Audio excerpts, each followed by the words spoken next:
So welcome out on a nice chilly night, and nice to be inside, and thanks all for coming out and giving your time to listen to us. And it is a worthwhile investment, as Pastor Roger says here, in your relationships and for future relationships and marriages and etc. We're doing a mixed media tonight. Mixed media just means that we're going to watch a video and then you're going to listen to us. So that's the mixed media. But this applies to all relationships, right? It's not just marriages. How we as men and women think and process differently is a big learning curve for all of us. And when we get down to it and we understand it, it helps us better connect and understand the other part of the equation, and normally her or him. So in the Tale of Two Brains, which we're going to do tonight, as you can see them cycling away there together, it's a guy called Mark Gungor, and he does a course called Laughing Your Way to a Better Marriage. And it's a great course. It's a fun course, and we've run it a couple of times, not for a long time now, but very popular marriage course. And he uses humor and stories and little illustrations and explores why men and women are different. They think different, they communicate different, and they respond differently, right?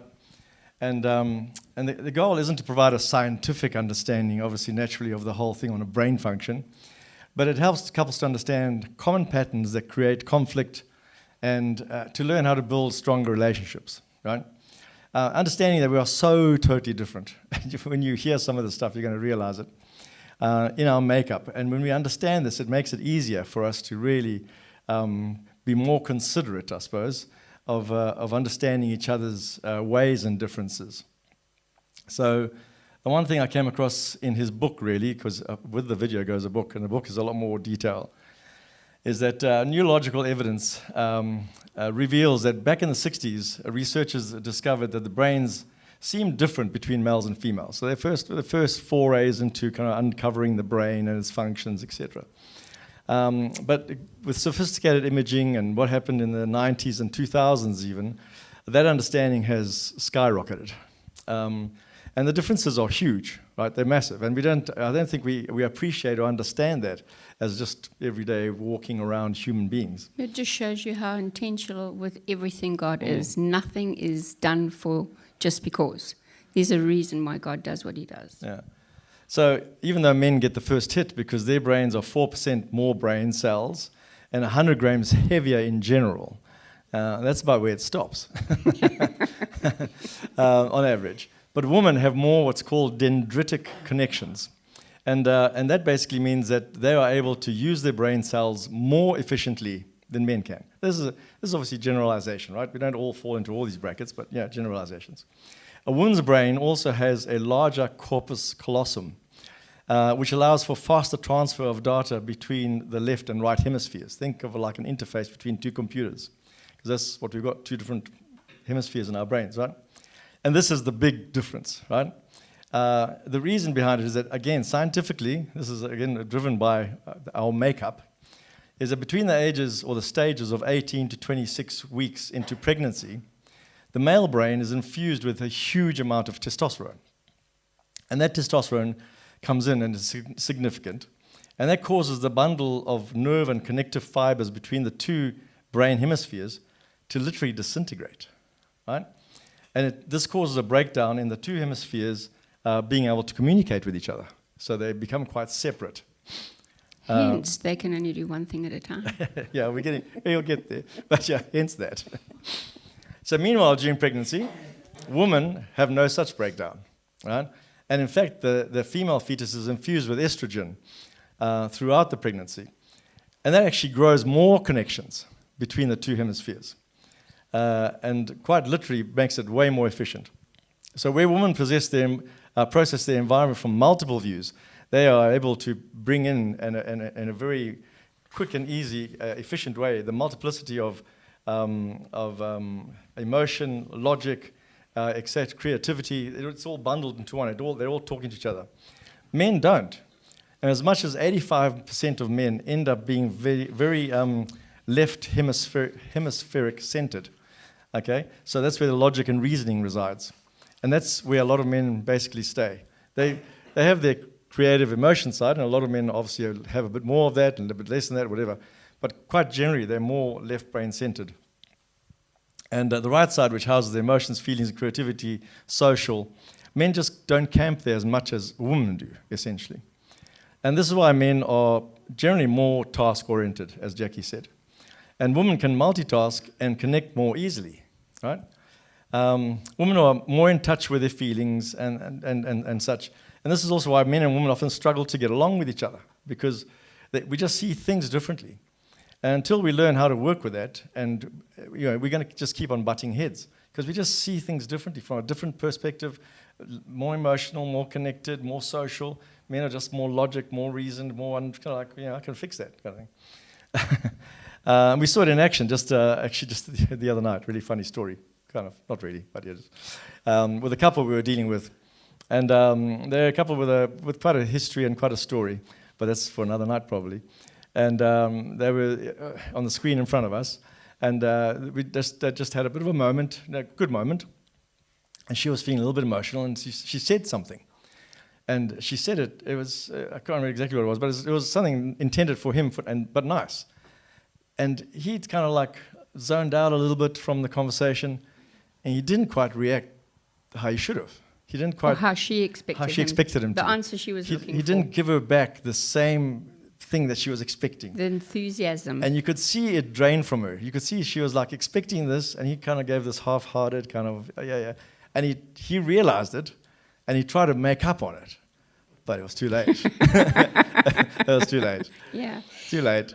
And you could see her just like, And it was just really incredible to watch. And we basically saw this in action. Yeah. He just kind of like zoned into his little left brain side, and he just wasn't there anymore. And I think this is really important, that we do remember we need to give space for gender difference, because we are different. And when I was thinking about this, God gave me this picture think about a telecommunications box. When you open it, it's just got wires and color everywhere. And it's all intermixed and intermingled. And that's how our brains are for the woman. For the guys, it's probably just a white and a black cable. Do you know what I mean? But it was just this vivid image of all this. It looks a mess, but it's organized chaos in our minds. It's like are you taking my side? Yeah. I'm just adding. No, I'm just adding. That's okay. Okay. Anyway, so it's time for the video. We'll take a seat down there so you're not looking at us while you're watching the video. It'll be a bit off-putting. And we'll come back to this in a couple of minutes. So it's about 30 minutes long. He's very funny. He talks quick, so stay with it. And we'll be back just now.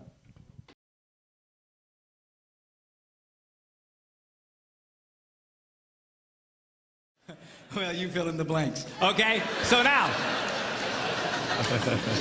we're going to start discussing men's brains, women's brains, and how they're very different from each other. Now, I want to start with men's brains. All right, now men's brains are very unique. Men's brains are made up of little boxes. And we have a box for everything. We've got a box for the car. We got a box for the money. We got a box for the job. We got a box for you. We got a box for the kids. We got a box for your mother somewhere in the basement. We got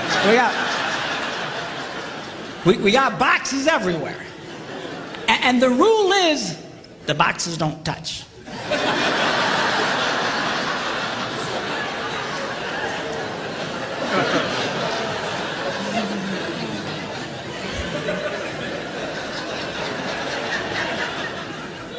When a man discusses a particular subject, we go to that particular box, we pull that box out, we open the box, we discuss only what is in that box.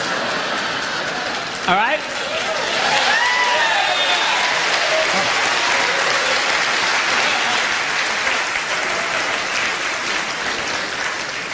And then we close the box and put it away, being very, very careful not to touch any other boxes.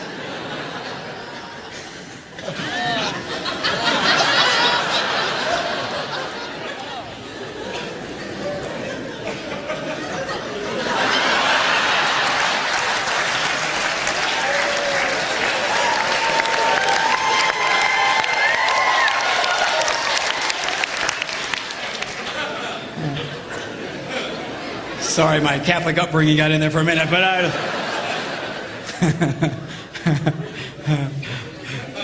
I'm not a Catholic, but I went to Catholic school when I was little. I had a nun who taught on hell like she was born and raised there. I mean, I'll never forget it. But it did me good, actually. It was a good thing. Now, women's brains are very, very different from men's brains. Women's brains are made up of a big ball of wire. And everything is connected to everything. The money's connected to the car, and the car's connected to your job, and your kids are connected to your mother, and everything's connected to everything. And it's like...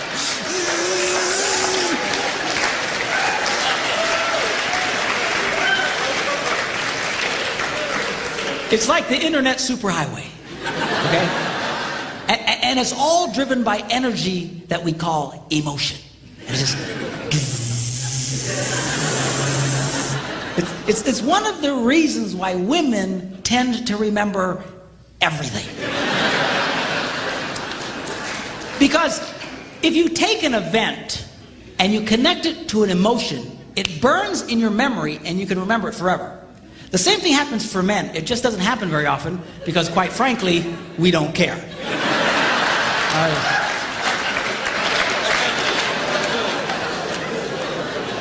Women tend to care about everything.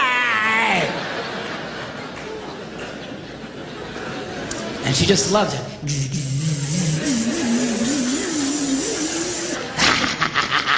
Okay?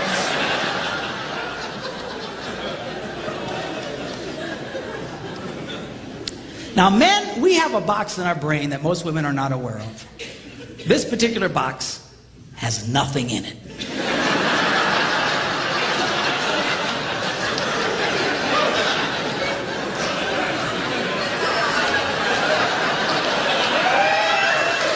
It's true. It's true. In fact, we call it the nothing box. And of all the boxes a man has in his brain, the nothing box is our favorite box.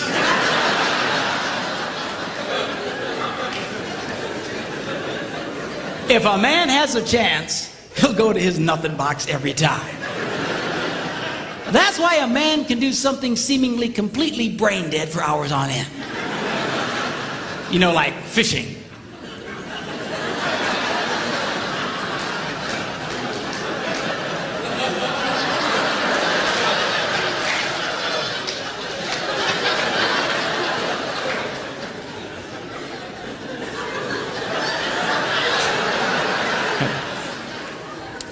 And we love it. That's why a guy can sit in front of a TV and go.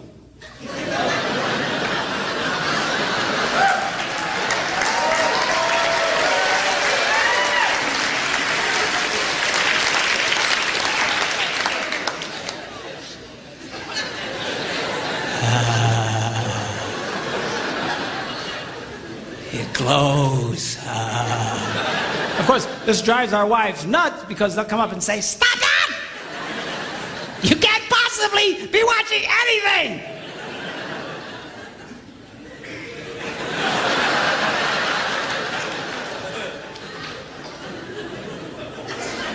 I'm not.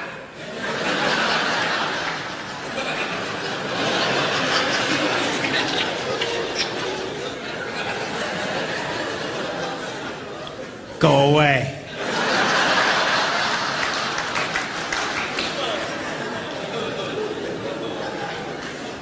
Now, they've actually measured this. The University of Pennsylvania a couple of years ago did a study and discovered that men have the ability to think about absolutely nothing and still breathe. You know, they connected all the wires and stuff like that and watched their brain activity, then all of a sudden, I think he's dead. Huh? You know, women can't do it. They can't do it. Their minds never stop. And they don't understand the nothing box. And it drives them crazy. Because nothing drives a woman more crazy or makes her feel more irritated than to witness a man doing nothing.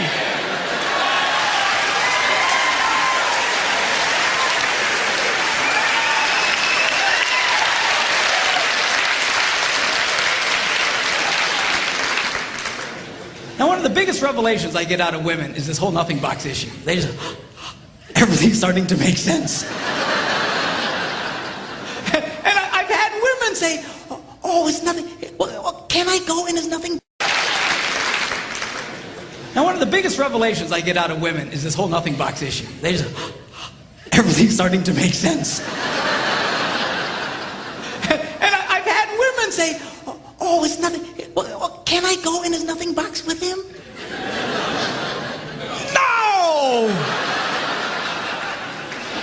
Why not? Because then it's something! Besides, you'll walk in there and go, you know, this place could really use some pictures. Nice little table over here, some flowers. Is it? No! Nothing! Get out! We don't want nothing.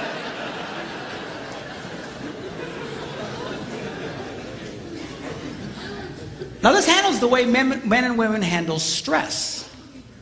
Okay? When a man is stressed out, all he wants to do is run to his nothing box. This is how we unwind. The last thing we want to do when we're stressed out is talk about it. We don't want to talk about it. We just want to.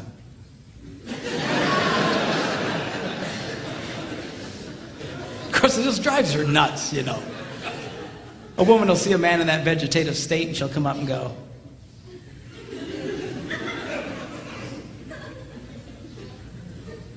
what you thinking about?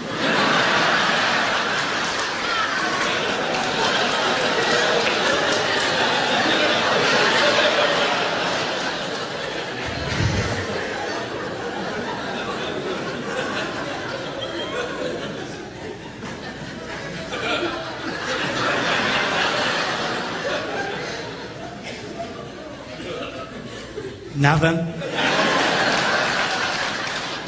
We gotta be thinking about something.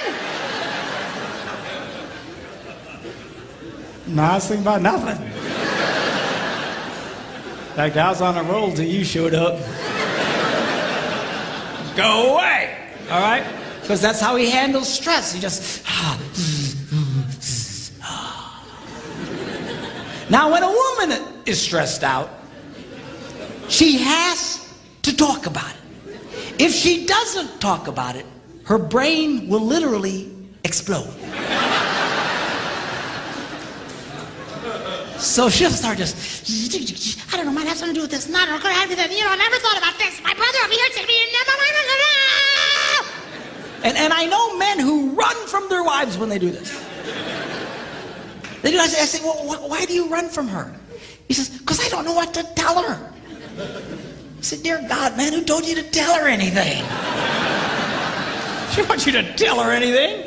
See, a lot of guys, they feel obligated when you start explaining all your stress, they feel obligated to fix you. Right? Because that's what a man does. A man only tells his troubles to another man in hopes that that man will help fix it. Okay? But she's not a man. And you try and fix her, she's gonna kill you. All right? She doesn't want your advice. She doesn't want your help. She wants you to shut up and listen. And a couple of ladies, that's right, you tell him. Tell him to shut up.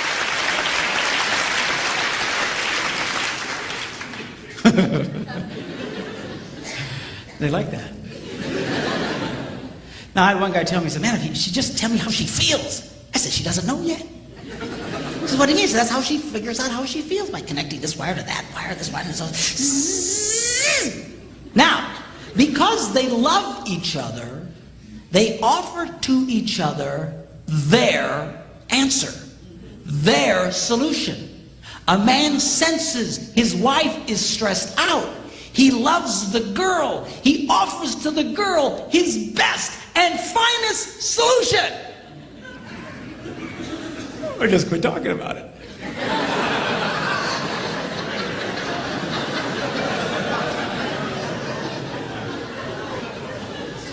Just quit thinking about it. Yeah.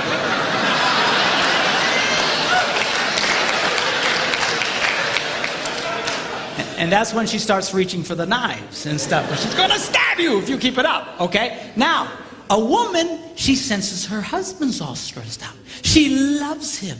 Therefore, she offers to him her best and finest solution.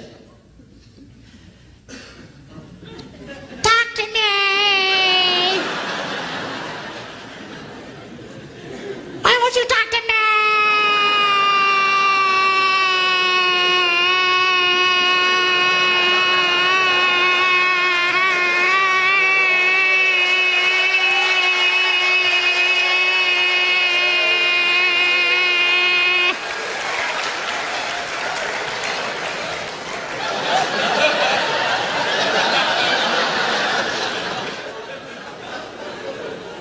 Go away. He doesn't want to talk to you. Leave him alone. He will not die. He's not a woman. All right? I know you've got to talk it through or you're going to be twisted inside. He's not like that. Leave the boy alone. You tell he's stressed out, just let him go to his nothing box. Just stay away. Time's a little bit tight tonight, so we're going to have to work our way through this one. Anyway, yeah, it's funny. Hopefully you found it funny and it was good. And it kind of spoke to you in many ways. But, the boxes and wires analogy is that obviously there's the different boxes. Men work very much siloed in those kind of individual, largely independent kind of ways, and they focus on one thing. Whereas in contrast, our women's brains, which are described as a network, right, where everything is connected. And that's why there's that connection, because it's emotion linked to an event, linked to. And they're linked to memories, they're linked to relationships, and they're linked to topics, etc. So, we think very differently. We process very differently. And I think that's the big thing, right? Like Jackie said, I think with the telecommunication box at the beginning, right, when you said about it's all connected, it's all kind of linked. And then obviously his famous nothing box, and he's renowned for that nothing box, and men are renowned for the nothing box. Think about nothing. What are you thinking of? Nothing. And it's a hard one for the female side of things to understand that there's this nothing that we can think of, right? Because it is virtually impossible for women to think of nothing. I think neurologically, this as he obviously, or generally, right? More general. But neurologically, men's brains can reflect a stage of electrical impulses reduced down by something like 70%. I was looking it up from an active brain mode, right? Women can never get below 90. That women's activity in their brain is always sitting at a much, much higher level. It's quite crazy. But men can think very intensely on that one focused topic, and they can normally really get very involved and very intense about it. But so it's like gladiators. Let's give it a fun analogy. Focused on that item. But women are generally just better at connecting and putting things together. And I think the big problem here is that women can't think about nothing because their minds are constantly abuzz. And for them to understand the nothing box and that a man goes there, sometimes it gets really frustrating for them, right? Because oftentimes you think he's lying, right? If he's not thinking about nothing, he can't be thinking about nothing. So if he's saying nothing, that means he's not telling me what he's thinking about. That means it's something he's trying to hide from me. It's something he's trying not to tell me, right? Yeah. But we are different, and God made us that way. And I really think God made us different in so many different ways, but it's also so that we can partner well together. We're different for a reason. He couldn't cram his whole personality, his whole character into one being. So he split it, and he gave guys whatever he gave them, and he gave us what. But if you mesh them together, they work well together. But it's a lifetime of understanding. How do we learn how each other functions? And it is difficult, but with God, he helps us and he teaches us to actually see our differences and let them work together for us, whether we're married, whether it's in friendships or families with brothers and sisters. It doesn't matter what relationship you're in. We do function differently, and we need to learn how to actually work through that. Yeah. And, we just need to learn to understand how we connect with each other, because men generally are less emotionally mature, less emotionally connected than women are, right? Less emotionally complex, I suppose. And it's a big challenge for couples, right? because when trying to meet each other's needs, a woman's emotional needs and emotional requirements are just at a different level to the man's, and it's a big stretch for a man to try and get there. Like we spoke about that couple, right? We zone out a lot quicker. We just, it's a lot easier for us not to talk about something, not to go there, not to approach it, not to broach it, because it's just like in the too hard basket. And sometimes we just need to give men the opportunity to process and work through stuff before we actually talk about it. That's the big thing. Oh, just as well, we're not both emotional. Imagine the chaos it would be if we were both the same emotionally. So even if it's with friends or whatever, opposite sex, friends, etc., don't assume that their ways of resting or processing stress, etc., are